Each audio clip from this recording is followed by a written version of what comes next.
Olá, já parou para pensar como o dinheiro realmente cresce? Ou então, como é que uma dívida pode, de repente, parecer que saiu do controle? Isso acontece.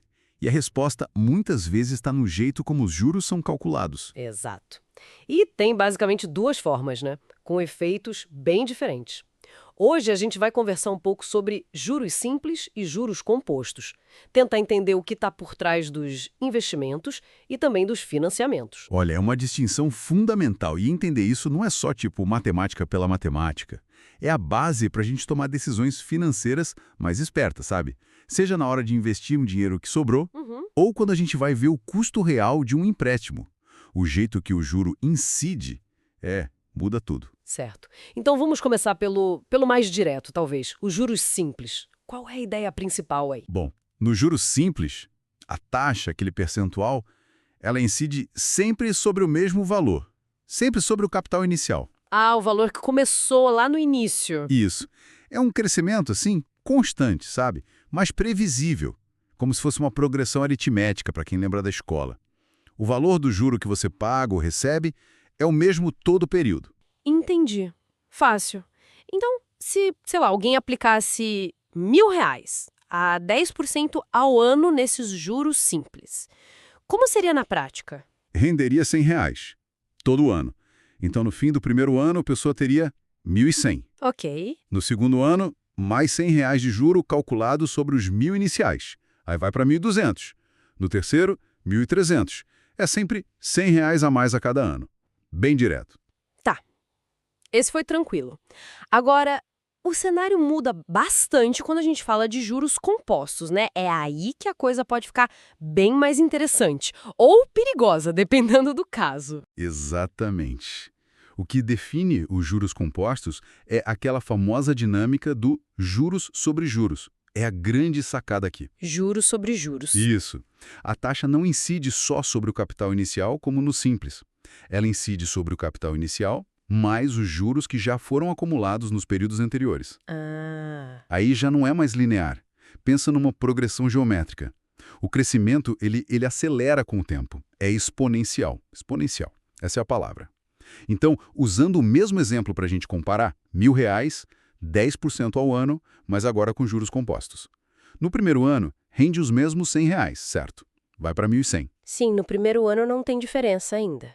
Começa igual. E no segundo ano? Aí sim, aí a diferença aparece.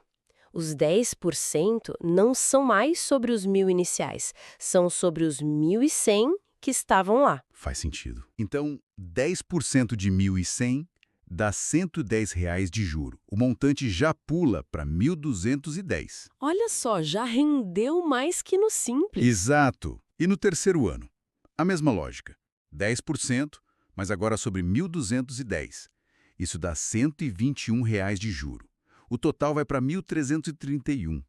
Percebe como o valor do juro aumenta a cada ano?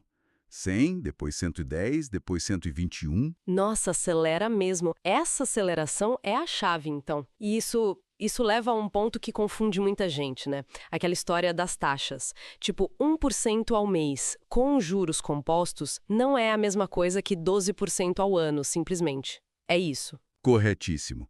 Essa conta direta, de só multiplicar, só vale lá no juro simples.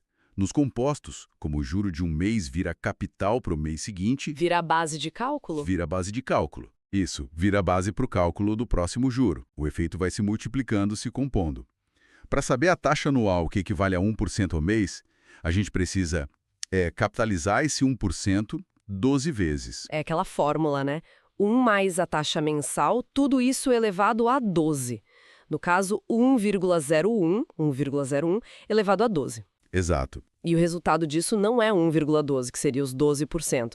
Dá perto de 1,1268, por aí. Exato mesmo. Ou seja, 1% ao mês, quando é capitalizado mensalmente, equivale, na verdade, a 12,68% ao ano. Parece uma diferença pequena, né?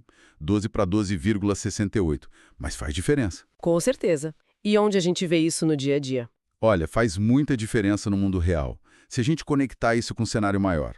Muitos financiamentos, sabe, tipo de casa, de carro, que usam sistemas como a tabela Price, aquela das parcelas fixas. Uhum, conheço. Eles podem até te mostrar uma taxa anual, mas a capitalização, ou seja, esse cálculo do juro sobre juro, muitas vezes acontece todo mês. Ah, então na prática o custo pode ser maior do que parece só olhando a taxa anual. Pode ser. Aumenta o custo efetivo do empréstimo. Por outro lado, é essa mesma mágica, digamos assim, que faz os investimentos de longo prazo crescerem tanto. O tempo e os juros compostos são grandes aliados de quem investe. Entendi. Então, para resumir nosso papo, o que tudo isso significa assim na prática? A mensagem principal é que a base de cálculo muda tudo, né? Exato. Juros simples, crescimento linear, sempre em cima do valor inicial. Juros compostos. Aí o crescimento é exponencial porque calcula sobre o que já acumulou. O potencial de crescimento para o bem ou para o mal é muito maior nos compostos. Isso, sabe, levanta uma questão importante para a gente pensar um pouco mais a fundo. Qual seria se diferenças que parecem pequenas na taxa ou na frequência que o juro é calculado, tipo mensal em vez de anual, podem gerar resultados tão diferentes em prazos mais longos? Como que isso deveria, então, impactar as nossas estratégias? Tanto para guardar dinheiro para algo lá longe, tipo aposentadoria, Certo? quanto para analisar o peso real de uma dívida que vai durar muitos anos. Como a gente olha para isso de forma mais crítica? Fica aí a provocação para quem nos ouve. Excelente ponto para reflexão. Com isso, a gente fecha essa nossa conversa sobre juros simples e compostos. Muito obrigado pela companhia e até a próxima!